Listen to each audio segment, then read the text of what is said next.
وہ جو ہے جنازہ کی نماز سے فرقتے کھڑے ہوتے ہیں، بعد میں پوچھنے پر پتہ چلتا ہے آتا ہی نہیں۔ تو علم نہ ہونے پر اتنا بڑا ثواب نبی فرماتے ہیں کہ جس نے نماز جنازہ پڑھا ایک قرات کے برابر ثواب پاتا ہے۔ ایک قرات کتنا بڑا؟ وہ قرات پڑھنے والا قرات نہیں، قرات کے دو معنی ہیں اور لفظ کی فرق ہے۔ تو اللہ کے رسول نے فرمایا ایک قرات کے برابر ثواب پاتا ہے جو جنازہ کی نماز پڑھے، اور جو مٹی بھی دے دو قرات کے برابر۔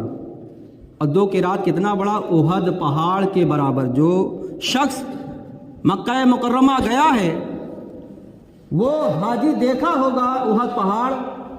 احد پہاڑ کتنا بڑا ہے، اللہ تعالیٰ ان دو عملوں کے عوض میں اتنا بڑا ثواب دے رہا ہے، مگر ہم لوگ کاہلی سستی اس پہ عمل نہ کر کے محروم ہو جاتے ہیں۔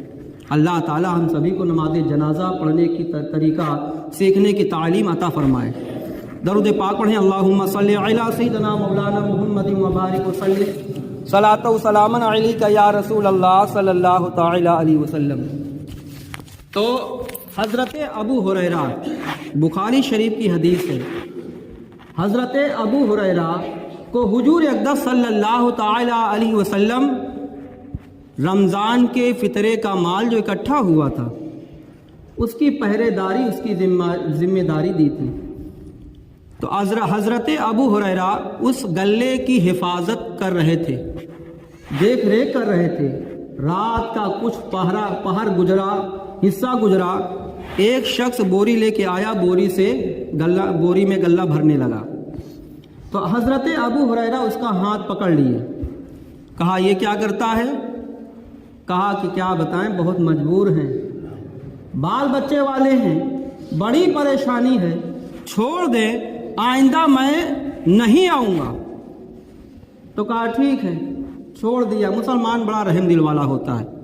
مسلمان کی صفت اللہ کے رسول فرمایا مسلمان جو ہے دھوکہ کھانے والا ہے، دھوکہ دینے والا نہیں، اس کی صفت یہ ہے۔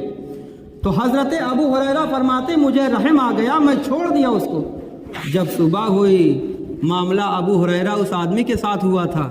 نبی کی بارگاہ میں نبی سے ملاقات ہوتی ہے تو میرے نبی کہتے ہیں اے ابو ہریرہ تمہارے رات کے قیدی کا کیا حال ہوا؟ یعنی جو چور پکڑے تھے رات میں کیا معاملہ بنا؟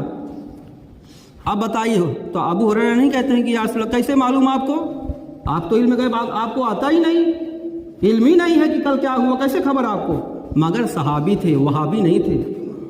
جملہ پہ غور کریں، وہ صحابی تھے، وہابی نہیں تھے۔ وہابی کا عقیدہ ہے کہ نبی کو علم غیب نہیں، مگر صحابی کا عقیدہ ہے نبی کو علم غیب حاضر ہے، علم غیب حاصل ہے۔ حضرت ابو ہریرہ کہتے ہیں یا رسول اللہ پریشانی بتائی، محتاجی بتایا، رحم آ گیا، میں نے چھوڑ دیا۔ تو میرے آقا فرماتے ہیں اے ابو ہریرہ کل پھر آئے گا، ابھی آیا نہیں، یہ فیوچر کی بات، مستقبل کی بات بتا رہے میرے آقا ابھی۔ تو میرے آقا نے جب بیان فرمایا، بتایا، تو ابو ہریرہ کہتے ہیں ہم کو یقین ہو گیا، گمان نہیں بلکہ یقین ہو گیا، کیونکہ اللہ کا محبوب ہم کو بتا رہا ہے کل آئے گا۔ میں اس انتظار میں رات کے شب بیداری کرتا رہا، رات کا کچھ پہرا حصہ گزرا، وہ آیا بوری لے کے پھر غلہ بھرنے لگا۔ میں نے اس کا ہاتھ پکڑا تو پھر وہ پریشانی اور محتاجی اور بال بچوں کی ذمہ داری بتانے لگا کہ بہت محتاج ہوں، بہت پریشان حال ہوں، میرے بچے بھوکے ہیں، تو لہذا چھوڑ دیں، کل میں نہیں آؤں گا۔ صبح ہوئی، نبی سے ملاقات ہوئی، میرے آقا نے فرمایا اے ابو ہریرہ تمہارے رات کے قیدی کا کیا حال ہوا، کیا معاملہ ہوا؟ کہا یا رسول اللہ، پھر وہی پریشانی بتانے لگا کہ بہت محتاج، بہت پریشان ہے، تو میں نے اسے چھوڑ دیا۔ ایسے بھی انسان ہیں کہ وہ پریشان ضرور رہتے ہیں، مگر کوئی اگر پریشانی ان کو سناتا ہے تو اپنی پریشانی بھول کر وہ سامنے والی کی مدد کر دیتے ہیں۔ یہ انسانیت بھی ہے، یہ اسلامی تعلیم بھی ہے۔ تو حضرت ابو ہریرہ سے جب کہا کہ اے ابو ہریرہ کل وہ پھر آئے گا، یعنی وہ تیسرے دن بھی آئے گا۔ تیسرا دن جب آیا، رات کا پہر گزرا اور وہ بوری لے کے پھر وہ غلہ بھرنے لگا۔ ابو ہریرہ نے اس کا ہاتھ پکڑا، پھر وہ ساری باتیں بتانے لگا کہ بہت پریشان حال ہوں، محتاج ہوں، بال بچے والا ہوں، چھوڑ دے، آئندہ نہیں آؤں گا۔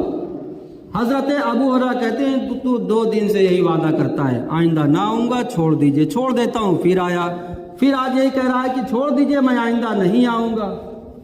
تو اس نے کیا کہا معلوم ہے؟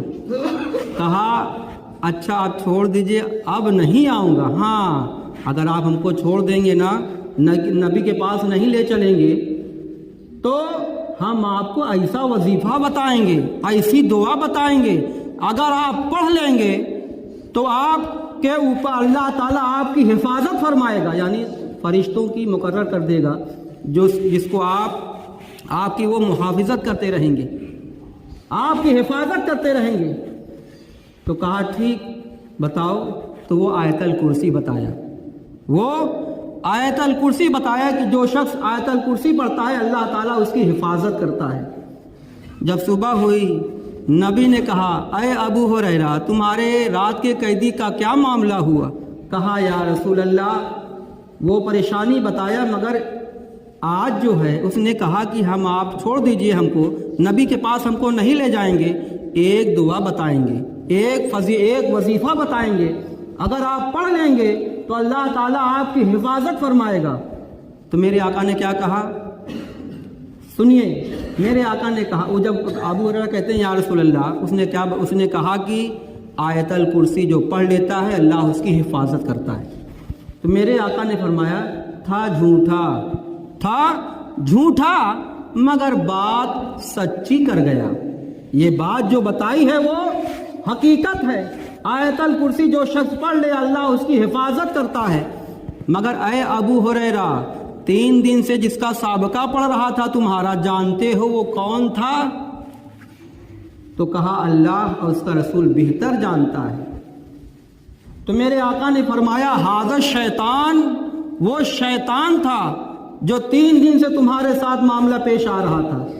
آپ اس حدیث سے 2 باتیں تو سیکھنے کی ملی، ایک تو نبی کے علم غیب ہے، دوسرا آیت الکرسی کی فضیلت، کہ جو آیت الکرسی پڑھتا ہے اللہ اس کی حفاظت کرتا ہے۔ بے شمار فضیلتیں بیان کی گئی۔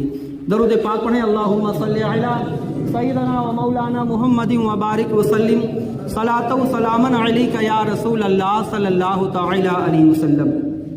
تو اللہ تبارک و تعالیٰ فرماتا ہے کہ تمہارے پاس، اے لوگوں تمہارے پاس اللہ کی طرف سے نصیحت آئی، تمہارے دلوں کے لیے اس میں شفا ہے اور ہدایت اور رحمت ہے۔ تو ہمیں اور آپ کو چاہیے کہ اللہ کے کلام سے، تعلیم سے محروم ہیں تو کوشش کریں قرآن کا علم حاصل کریں۔ جو قرآن کا علم حاصل کرتا ہے، یہ اس کے اولاد علم حاصل کرے تو اس کے ماں باپ کے سر پر تاج رکھا جائے گا۔ اتنی بڑی فضیلت ہے۔ تو اللہ جس زندگی دیا ہے تو غنیمت سمجھیے، علم دین حاصل کریے، اس پر عمل کریے، اپنی آخرت کو اچھا بنائیں، ایمان کی فکر کریں۔ ایمان کوئی آسان کام نہیں، نا علم پر اگر کوئی ایسا جملہ نکل گیا جس سے ایمان چلا جائے تو سوچو کہ صحیح اس کا ٹھکانہ کہاں ہے۔